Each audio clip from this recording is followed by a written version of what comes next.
Queria dizer já de imediato, senhora presidente, aproveitando aqui a estada da senadora Vanessa Graziotin, que homenageou aqui Parintins, e eu, quando era governador do meu estado, fui à festa do Parintins.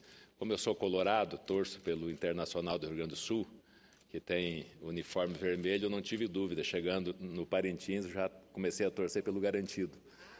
Falava a Vanessa que eu torço pelo Internacional do Rio Grande do Sul, que veste vermelho. Quando eu cheguei, que vi o azul e o vermelho, com todo respeito ao Caprichoso, que também, né, é um boi espetacular, mas eu acabei torcendo pelo garantido, pelas cores que estava usando no momento, e que foi uma belíssima, nem lembro se foi o Caprichoso, se foi o garantido que venceu, mas o importante foi o espetáculo, né, que realmente é uma coisa extraordinária.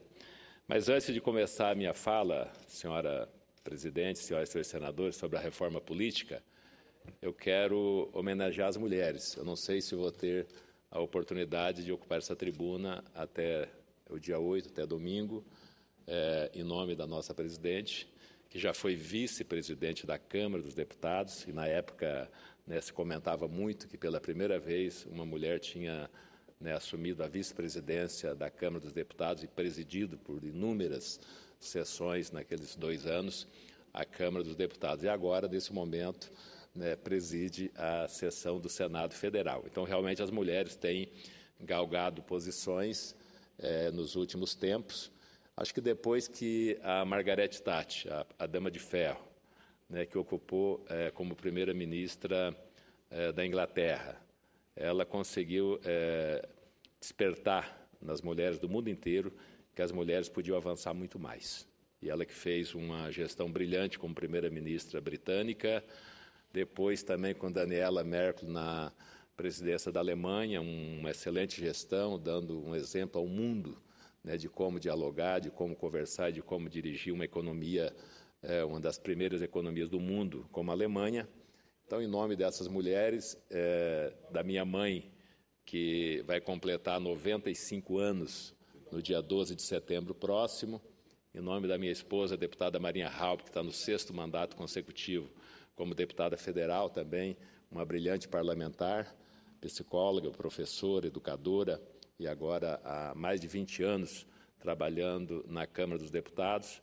Então, em nome dessas mulheres, das mulheres rondonienses, das mulheres brasileiras, gostaria de homenagear todas as mulheres do nosso país, pela luta, pela bravura, pela determinação, e tenho certeza que vão continuar avançando cada vez mais. Eu presidi, senador Paim, uma sessão, né, de uma comissão aqui no Senado, onde estavam presentes senadoras e senadores da Suécia, onde lá eu fiz uma pergunta. Eu vi muitas mulheres naquele plenário e eu perguntei qual o percentual de mulheres no parlamento sueco. E elas responderam que tinha 48%. 48% do parlamento sueco, da Suécia, são mulheres. Olha como avançaram, né, e outros países que estão avançando também. Então, não tenho nenhuma dúvida que, assim como nas empresas, no comércio, na indústria, em todas as áreas, na política também as mulheres vão continuar avançando e terão, né, graças a Deus, a compreensão, o apoio de todos nós, homens, que entendemos que as mulheres devam continuar avançando pela sua competência, pela sua capacidade. Parabéns às mulheres brasileiras, às mulheres do meu estado, às mulheres de Rondônia. Senhora presidente, volta e meia, a reforma política é tema que se faz presente na agenda do Congresso Nacional. Mais precisamente, há 18 anos, o Congresso Nacional discute reforma política sem termos avançado muito. O meu sentimento é de que a hora atual se mostra favorável a progressos significativos nesta área. A despeito das diversas alterações que têm sido levadas a cabo ao longo das últimas décadas, remodelar o nosso sistema eleitoral partidário continua a ser demanda urgente da sociedade brasileira. Tenho insistido nisso e acredito que nós, Congresso Nacional, temos a oportunidade, neste momento, de dar vários passos em direção a um sistema político mais condizente com as necessidades do país. Esta é a hora, de aproveitarmos o entusiasmo de uma nova legislatura para que possamos, enfim, concretizar uma reforma política de caráter global. Uma reforma ampla, uma reforma profunda, uma reforma que a sociedade brasileira está a esperar. Há tempos venho insistindo em alguns pontos que me parecem críticos. Pontos que, na minha opinião, necessitam mais urgentemente de modernização. Em primeiro lugar, defendo o fim da reeleição com a consequente adoção de mandato único de 5 anos para todos os cargos no Executivo. São muitos os benefícios dessa medida, a começar pela economia em termos de gastos com organização de eleições. Ao invés de uma eleição a cada 2 anos, teríamos apenas uma a cada 5 anos. É ano sim, ano não, nós temos uma eleição. Eleições caras, eleições difíceis. Para os partidos, os custos também seriam menores e haveria mais estabilidade política, porque a distribuição partidária no Legislativo ficaria estável por prazo bastante longo. Em segundo lugar, defendo alterações no financiamento de campanhas. Sou favorável ao fim do financiamento por parte de pessoas jurídicas. Hoje, senhor presidente, da forma como as coisas são feitas, acaba-se por reproduzir nas campanhas eleitorais as desigualdades existentes na sociedade. Isto é, grandes empresas tornam-se naturalmente os grandes doadores de candidatos a cargos eletivos. A grande prejudicada, é claro, é a democracia. Em lugar do sistema atualmente existente, advogo a adoção de um que contemple a combinação de financiamento público com o proveniente de pessoas físicas, o financiamento privado. Sendo que, nesse último caso, faríamos como nos países desenvolvidos, em que se limitam as doações a valores absolutos. Além disso, doações seriam para os partidos políticos e não para os candidatos, o que fortaleceria as agremiações partidárias. Em terceiro lugar, defendo a proibição das coligações partidárias nas eleições proporcionais. Fui relator na Comissão de Constituição e Justiça da PEC número 40, de 2011, que trata do tema e já está em sessões de discussão aqui no Senado para votar em breve esta PEC. No parecer, afirmei que a medida permitirá que o eleitor identifique o ideário político de cada candidato e que sejam eleitos representantes comprometidos com os programas dos respectivos partidos.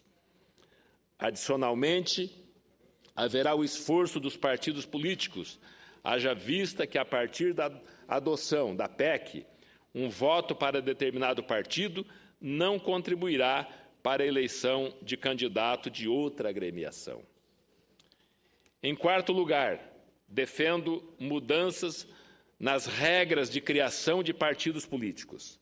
Apresentei a PEC 58, de 2013, que acrescenta o parágrafo 5º ao artigo 17 da Constituição Federal, de modo que a criação de partidos políticos dependeria do apoiamento de 1% do eleitorado nacional, distribuído por 18 estados, sendo ao menos um em cada região do país, com não menos de 0,3% dos eleitores de cada um deles.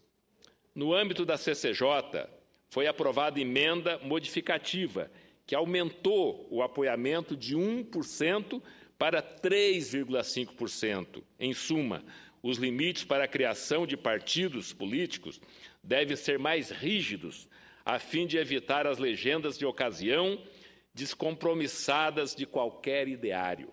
É partido demais, senhor presidente. Não há hoje no país, começando do Supremo Tribunal Federal, que teve aqui recentemente, que é membro também do TSE, do Tribunal Superior Eleitoral, ministro Gilmar Mendes, que disse naquele momento que na proporção que se está criando partidos, o país não vai aguentar, a nossa democracia não vai aguentar. E eu venho falando isso há muito tempo aqui na tribuna do Senado Federal.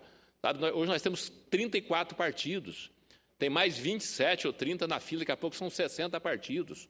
Quer dizer, o nosso Congresso vai virar uma torre de Babel. Na Câmara dos Deputados já quase não se entendem mais, são 28 bancadas, são 28 líderes, são 28 partidos já representados na Câmara dos Deputados. Aqui acho que são 14 ou 15 já. Quer dizer, quando tiver 50, como é que vai ficar? Como é que vai se discutir em 50 partidos, 60 partidos dentro da Câmara dos Deputados ou numa Câmara de Vereadores? Já tem Câmara de Vereadores no Brasil que cada partido tem um vereador. Cada partido tem um vereador.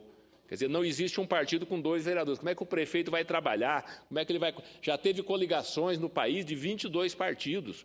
Como é que um prefeito vai governar o seu município fazendo acordo com 21 partidos? É desproporcional, né, a escalada de criação de partidos políticos. Esses, senhoras e senhores senadores, são os 4 pontos que me parecem necessários para que produzamos uma mudança qualitativa na política brasileira, de modo que o eleitor possa efetivamente se sentir mais bem representado nos quadros do Estado. Antes de encerrar, senhor presidente, queria, saindo um pouco desse tema da reforma política, falar sobre os ajustes da economia. É muito importante, nós, o nosso partido, o PMDB, entendemos que ajustes têm que ser feitos em qualquer país do mundo. Todos os países avançados do mundo tiveram ajustes. Tiveram ajustes na Previdência, tiveram ajustes na economia, tiveram ajustes em todas as áreas. E, neste momento, o Brasil atravessa um momento difícil que precisa fazer ajustes. Nós concordamos que os ajustes sejam feitos, mas, ao mesmo tempo, queremos uma agenda positiva.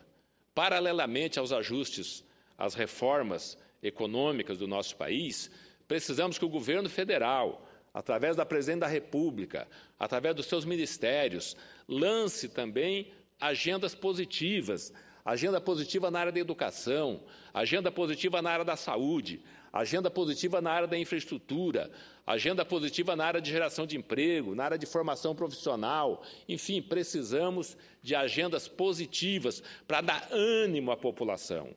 A população brasileira precisa de uma direção, precisa de um rumo, precisa de um norte, para que ela possa erguer a cabeça e continuar trabalhando.